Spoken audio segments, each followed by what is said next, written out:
If within this country I did what the British government has done in Iraq, I would be had up for armed robbery, rape, torture and murder. But apparently when the government does it in another country to other citizens of other countries, this is perfectly acceptable. My grandfather had a firm that made spectacles. And my great-grandfather started off literally grinding one lens and then bringing somebody else in to grind a lens. And the basic example of small-time capitalism. My father wasn't interested in going into the family firm, so he became an actor, and a very successful one. My mother, she became a casting director, and she worked for somebody called Hugh Beaumont, who was the head of H.M. Tennant's, which at the time virtually ran the West End. Anyway, I knew I wanted to be an actor, partly because I absolutely hated the schools that I was sent to. At the age of 17, I got out as fast as I could, and then I was lucky enough to do an audition for Dundee Rep. And there was a man called Raymond Westwell, who my mother knew, who ran the theatre. And I worked there for 2 years solidly. And in a repertory system, you do a play every 2 weeks. And sometimes you play young men, sometimes you play old men, sometimes you play villains, sometimes you play saints. You know, it's just it's a very, very good training ground. And there were some quite illustrious actors there. Glenda Jackson was there, Nicol Williamson, Edward Fox, who's James Fox's brother. And I met my first wife there, Lucinda Curtis. And we came down from there and we lived in London. And gradually I got little bits of work. It's a very hard life being an actor because you don't, until you become established to some degree, you're not really taken very seriously. It took a long time to gradually build up some sort of name.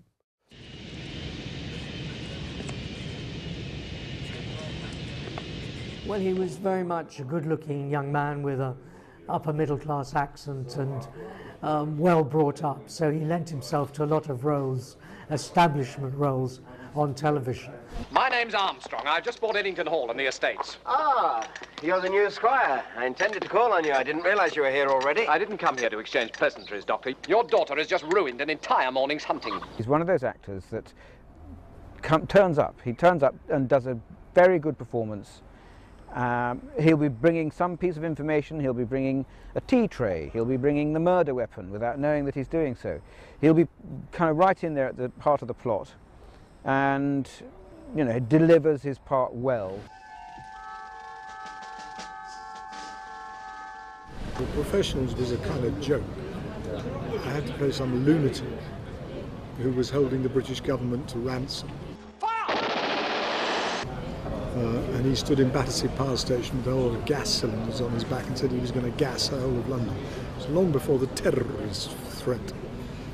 This was a homegrown terrorist.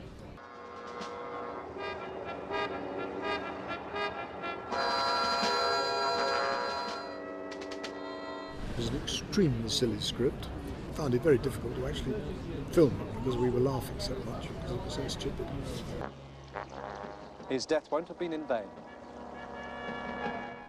I suppose the first part that gave me some sort of recognition was a television film called Philby, Burgess and Maclean, which was about the three spies who disappeared from England, or rather were spying for Russia, and I played Maclean.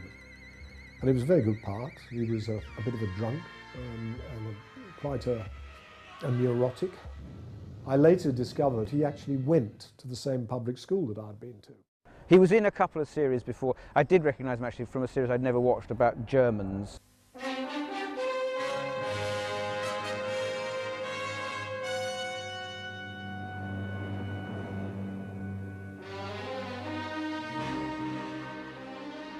The character I was playing was based on a Luftwaffe intelligence officer who got 10 times the amount of information out of Allied prisoners who'd been shot down than the Gestapo did with all their thumbscrews and torture. And he did it by taking him out to meals. making them feel at home, saying, we know you're a prisoner of war, the war won't go on forever, so you might as well, you know, have a good time while you're here. No harm will come to you.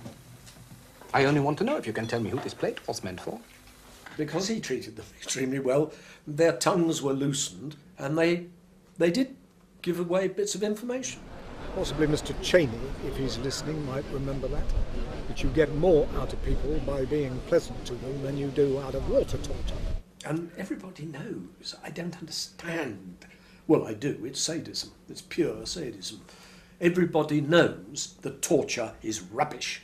Everybody knows that when you start being waterboarded or have your toenails pulled out or any of the other disgusting activities that they are into, anybody will say anything to stop it. If you're in that much pain, you will say absolutely anything. And if you think that's what they want to say, you'll say that. Quite apart from being against the Geneva Convention, but I think we're so far past caring about any form of international law that you've got 700 cases of Iraqis in the High Court now suing the British Army and the British government for torture in Iraq. 700. It's rather more than a few bad apples.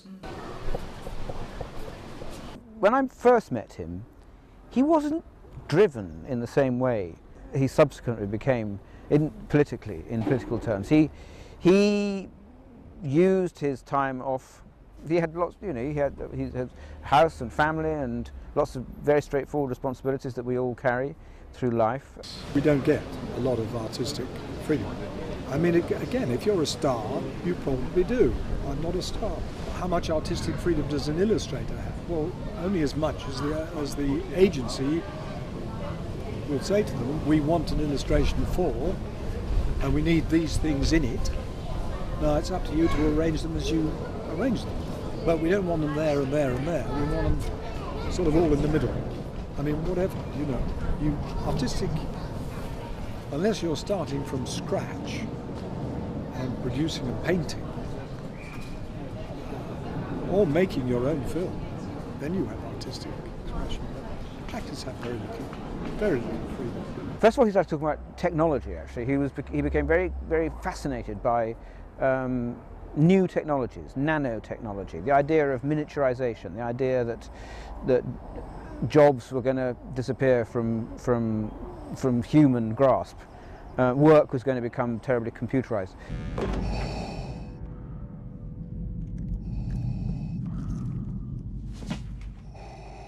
Captain Leader in Star Wars was a 1 week engagement, and I was on set for about an hour in 3 days, I think. I mean, it was sweeping the stage and making sure there wasn't a spot of dust on it before one got onto the stage. It was really quite a boring job. There's a great relationship between politics and the theatre, and I think Michael always exploited that. He was very keen to be in plays that had something political to say and made people engage in the politics of the time. And he's always regarded, since I've known him, the role of an actor as one that helps people understand the politics of the day and actually galvanizes people to take action and become involved in politics. In the 90s, I was asked to go down to the Tricycle Theatre. Up until then, I had not been a particularly political animal. Up until about 92, 94. I had not been a political animal. And half the picture had been seriously well researched by Richard Norton Taylor, who writes for The Guardian. And he had taken the Scott inquiry. Lord Chief Justice Scott had been charged to do an inquiry into the sale of weapons to Saddam Hussein by John Major. And listening to the testimony of these appalling people in Parliament and the civil servants, you just thought this country's being run by lunatics, absolute lunatics. He was absolutely excellent, so much so that the mother of that particular civil servant came to see the play and rang up her son afterwards and said, "Did you really have to behave in such a way at the inquiry?" Because she almost thought that Michael was her son. I mean, they say this man is a foul dictator, and yet they shovel weapons into his maw. Why? all the way through the 80s. As we know, he was fighting Iran, fueled by the Americans, by the British. They're part of a hideous, amoral, almost, I wouldn't say evil, but part of a system that condones mass murder, international political corruption, and the continued sale of weapons of mass destruction throughout the First and Third World, simply for the purposes of business. There is no room within my heart for revenge, fire, or hate. There is no room within my mind for any thoughts like these. I cannot find the words to say just how it is I feel, but I know from deepest hurt I must forgiveness find. The hurt that's been done to us cuts sore like a knife, but we must not repay in kind what has been done to us. And then after that, we did Colour of Justice, which was about the Stephen Lawrence murder, the black boy who was killed by 5 or 6 white thugs at the bus stop. And Sir William Macpherson, who is the only member of the establishment who I have ever heard seriously and serially criticise the police, and he called them institutionally racist, which they are. But the trouble is he didn't follow through from that, because if the police are institutionally racist, it means the entire society is institutionally racist, because the police are drawn from the society. And that was probably the most arduous thing Michael did for us, because he played the judge who presided at the inquiry, which meant he was on throughout the play for 2.5 hours, and he had to keep immense concentration on everything that was happening in front of him and preside over the inquiry. It's very difficult for an actor to do that, because not for a second can he turn off, and yet he's not actually saying very much. He's just watching the proceedings and taking charge of them. Living in a democracy isn't just about ticking a box. It's about being active and being a part of a functioning aspect of that democracy that has a voice and takes action and defines its anger and defines its criticism of the ruling authorities through its actions and through its words. So that is when I started getting very, very political. I sort of thought, this is crazy. What is this country doing? But I then discovered that there's very little anybody, the average citizen, can do. Which is shorthand for you're going to ask awkward questions. Can we cut the crap and get on with it? I'm ex-job, remember? The CIA came out with the fact that Afghanistan had between $2 and $3 trillion worth of raw resources, copper, diamonds, you name it, everything, oil, gas. And you just went, so basically this is just robbery, basically. This is what free enterprise is. You murder the people and take their goods from them. And when Blair was told that it's all about oil, he said, oh, nonsense, that's complete fiction. You know, because I believe that democracy is as powerful as the group that maintains it, and he brings a voice, and he brings a very strong and committed voice, and I think that encourages other people.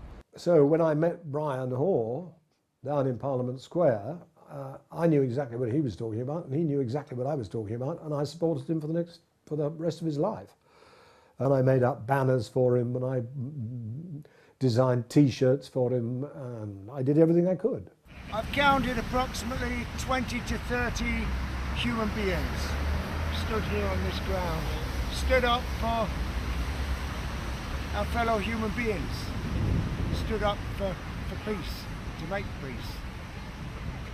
God bless you all.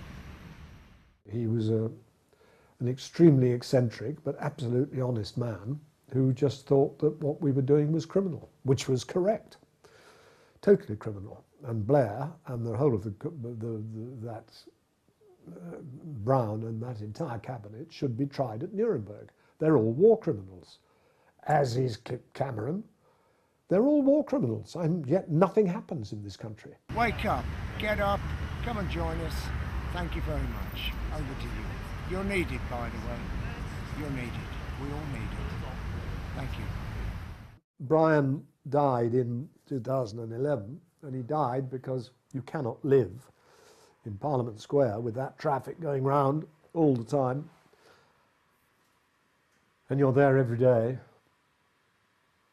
And he did smoke heavily as well, and he eventually got cancer of the lung. But he kept on and on and on right to the end, and I just found him a deeply impressive human being. He knew what he was talking about, he got it all researched, but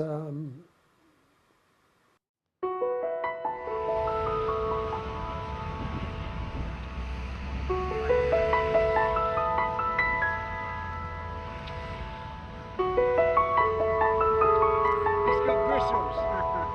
Scratch me.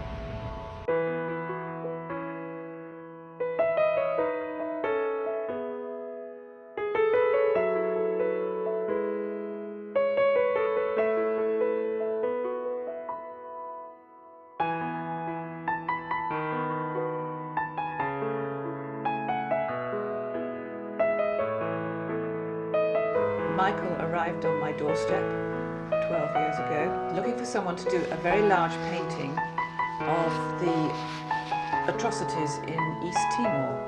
Then we got another painting. We got done. another painting done, which was also relating to East Timor. So we had an exhibition of the paintings. Mrs. Thatcher hitting a human head straight out of canvas at you. And Tony Blair. Suharto, Suharto. Blair, Kissinger. And Kissinger. Um, Playing the game, the great game, the great war game. Man has done an amazing painting, and I hope that it's the only thing that Thatcher's remembered for. I don't think so. What did somebody say just recently? If you had Pol Pot, Saddam Hussein and Margaret Thatcher in the room with you, and you had a revolver with 2 bullets, who would you use it on? Well, who would you use the bullets on? Well, who? Thatcher. Both bullets.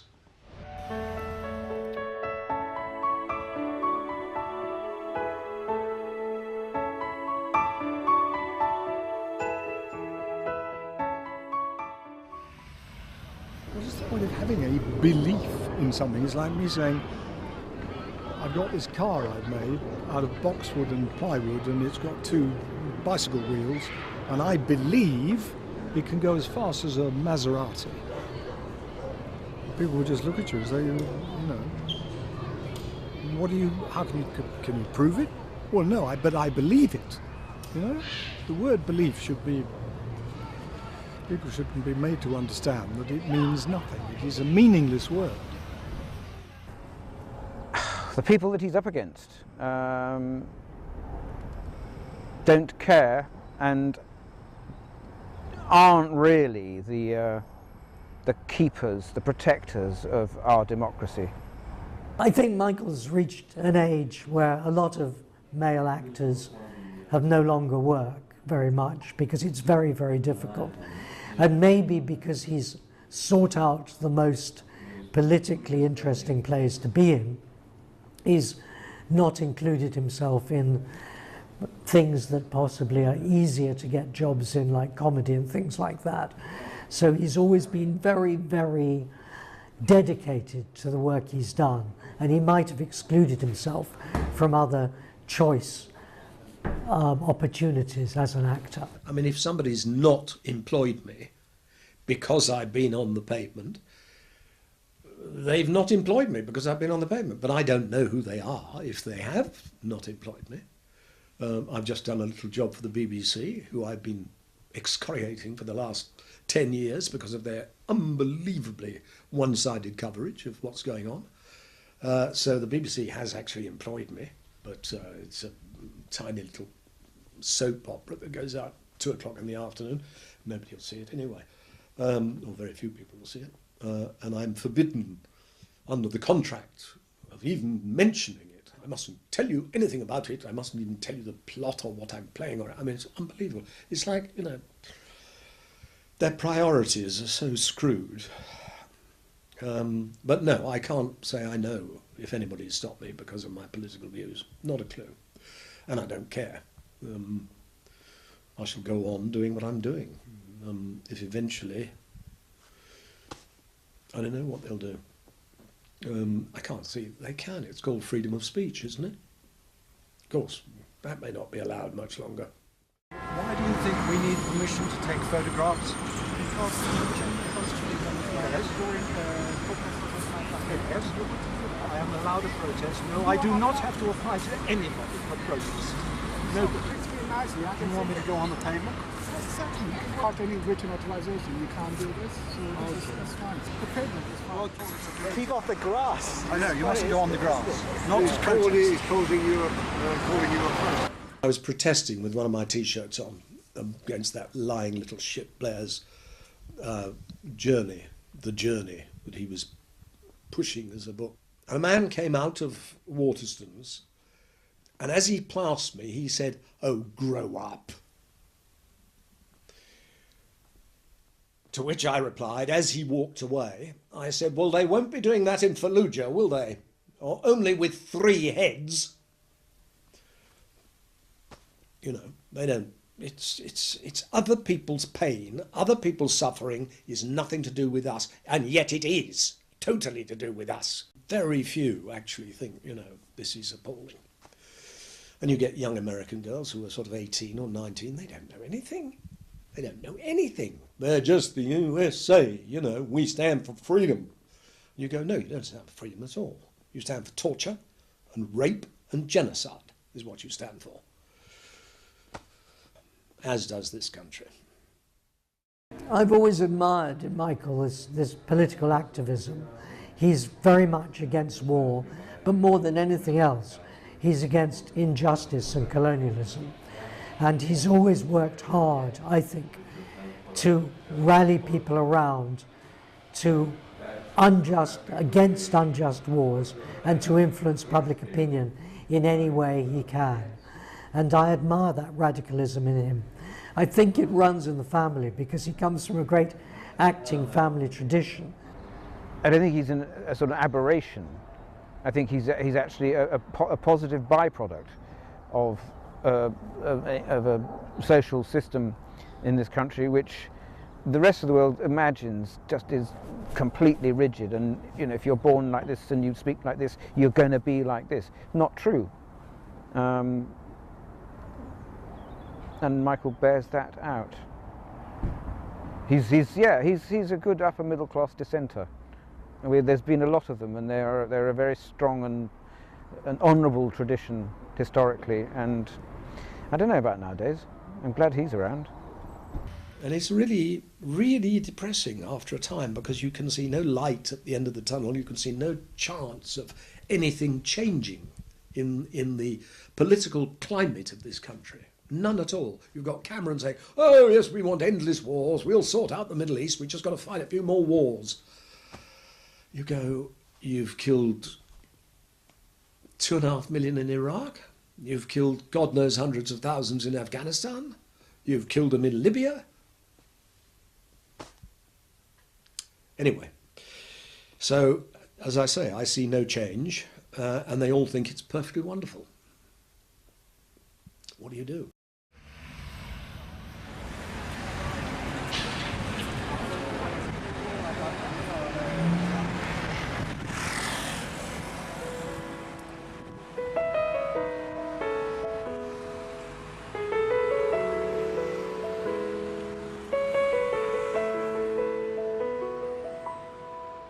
And we say we have a free press. We don't have a free press at all. It's owned by about 3 people. What is free about that? 3 people owning the Times, the Telegraph.